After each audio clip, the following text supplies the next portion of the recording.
If you're dreaming of designing the perfect baby nursery for your little one, but feel a little lost and overwhelmed with where to start, what's actually needed, and how to pull the idea in your head into a cohesive room, then this is the podcast for you.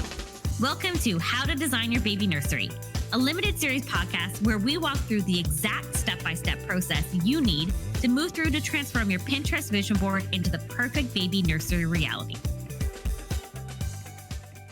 The fun part, and what you've all been waiting for. The how-tos of creating a perfectly curated room that looks like it was done by a designer and belongs on Pinterest. I know you have a whole folder dedicated to your baby's nursery with images for reference, and you're eager to pull these together into your own space. I also know that most of what you've heard online is to start with the images and use this to create a vision board of the look and feel of your space, or to decide on a design style like traditional, glam, or boho, and search based on these terms to find your inspo images and pull your space together from there. I'm not saying that this is wrong per se, but I am saying there's a better and more effective way. Working off inspo images or using design terms to define our image source leads us down a rabbit hole that can cause us to create rooms that don't fully work in the long run.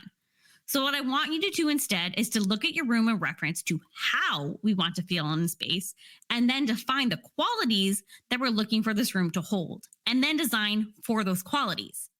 These qualities can be words like open, airy, inviting, warm, comfortable, energizing, cozy, bold, inspiring, relaxing, fun, and so on and so on. When we start to strip it down into emotions and qualities, we're able to find the descriptive words that allow us to understand not only how we want to use a space, but how we want to feel in the space while we use it. This helps us when we're designing to understand what type of room and environment we're trying to create. So if the adjectives are warm, cozy, and inviting, then you know you're going for a nursery that has a lot of textures, warmth, tones that feel grounding and relaxing to you. So how do we put this practice into our nurseries? We first define the qualities of the environment we're looking to create, and then use those adjectives to help us in our search terms so that we can more accurately find reference images that visually represent what we're looking to feel. So instead of searching girl nursery, you would search happy and inviting baby girl's nursery, or bold and colorful baby girl's nursery. Whatever those adjectives might be, I also push you to use these descriptive words without nursery at the end. Search just bold and inviting interiors and see what pops up for other rooms in a house that gives you inspiration and ideas on what you could pull into your nursery space. So that is step number one. Put a pin in your image sourcing and vision board creation, and first strip back your design vision into how you want to feel in the nursery and the descriptive qualities of those feelings. And then go and search images with those descriptive words and see what pops up for you. Save those images in a separate folder, as the more clear you become with your search terms, the more specific images you will find. And instead of your Pinterest board being an overview of multiple baby nurseries that all look the same, we are starting to create a board that gives us hints and direction on what we want to do in the space and the options available to us. And then we can start to become more intentional and specific in our design, color, and decor decisions. When we start to pick color and decor, there are two common ways that people start this process. The first is to pick the paint color first off a loved inspo image or because it's a non-offensive neutral, and then to pick all the complementary decor based on this color. I actually caution against this direction. Why? Because there are 1,000 paint color options available and only limited decor and accessory options. So this direction makes pairing undertones and finding our decor pieces much more difficult, and often leads to rooms that feel stark, not 100% pulled together, and like something is missing. So my recommendation is to go the opposite. Leave paint and color till the end. Instead, start with finding a decor or accessory item that becomes the starting point and fundamental piece in the nursery. This can be something like an area rug, the bedding for your crib, the drapery pattern or color for your window treatments, the wallpaper or wall decals that you've fallen for, a quilt that is a family treasure, or a piece of artwork. And then we use this to create the color palette and paint selections for the room. For me, it was this stunning salmon color drapery I found. This started the whole design process and made the rest of the selections for my nursery so much easier because I knew what I wanted the room to look and feel like. And while we're searching for this fundamental item, we're of course keeping in mind the qualities that we're looking for a room to feel like and what that means for us. Remember, relaxing and inviting might mean something different to me than it does to you. So it's important to define what that means for you so you don't get swayed when looking at product or reference images. You have a beacon or guiding light that is informing you with every decision that you make. And if you can't find a decor piece that moves you and you're stuck on where to even start, do a Google search on color palettes or color pairings with one of your fave colors, like navy blue or blush pink or lavender, for instance, and see what color groupings pop up and what you may be drawn to.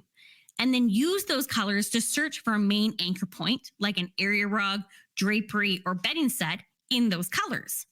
Then once you land on that anchor point, you can cement your color pairings and pick the rest of the decor items and paint from there. These two steps of qualities and color direction are super important and allow the room to start to take shape more easily. We're not fighting to create a room vision based off inspo images and trying to piece together a bunch of images into one space and make it work. Instead, we're really laying out what we want our room to feel like, finding some inspiration that hits that mark, and then using that direction to help us find a fundamental decor piece, and then use that decor piece to help pull together the color palette for the rest of the nursery. And once we have this color palette, it's time to bring those tones and textural qualities throughout the room. Rooms feel pulled together and intentional when color and texture is replicated, but not just replicated to the same proportion and same height. We replicate in small, medium, and large sizes at different locations and heights to lead the eye around the room and how we want the room to be experienced. And this is where decor really shines. Considering decor for a nursery is a little different than other areas in the house. A nursery is not a place to set a bunch of small trinkets like vases, candles, bowls, accent books, plants. And when we think of decor, this is what we most commonly think of, which is why in the photos you saved, the nurseries are styled in such a way that it's impractical and unsafe, like stuffies and blankets in the crib or large toys on the floor. These are placed in an effort to make the room feel lived in and styled, but would not actually exist in a nursery space.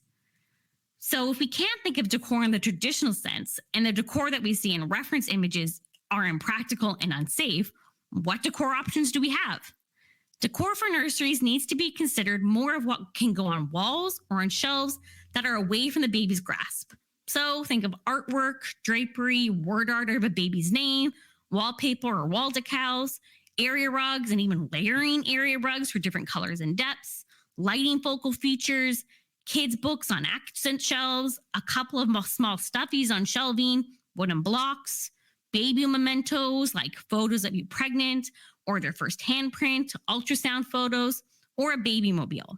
These sorts of things now become decor.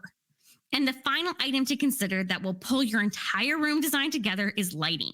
When it comes to lighting, too much light is bad and so is not enough. And before we go diving into lighting purchases, we need to first go back to our planning phase and priority list and look at the notes that we made in respect to lighting. How is the quality of lighting in this room? Do we have any dark spots? Does the room get a lot of natural light? And then go back to the fundamental needs. What type of lighting are you going to need from a daytime perspective to an evening and in the middle of the night in your nursery? These questions help us understand what type of light we're looking for. Does this mean that we can't have a beautiful chandelier in our nursery? No. But it does mean that maybe the chandelier that we choose has a 5 light source versus just 2, so that it spreads more light and we make sure it's dimmable to be able to adjust to different times. The easiest lighting solution I can recommend is to think of multiple light sources in a nursery space. A floor lamp, some table lamps or wall sconces, and then your primary ceiling light option. And then make sure that all these options are dimmable to really allow you to customize the lighting that you need in that room throughout the day and as the seasons change. Another item to consider with lighting is the color temperature of your light bulbs. You might like the brightness and look of really bright white lights, but that color temperature isn't good for your brain and sleep quality.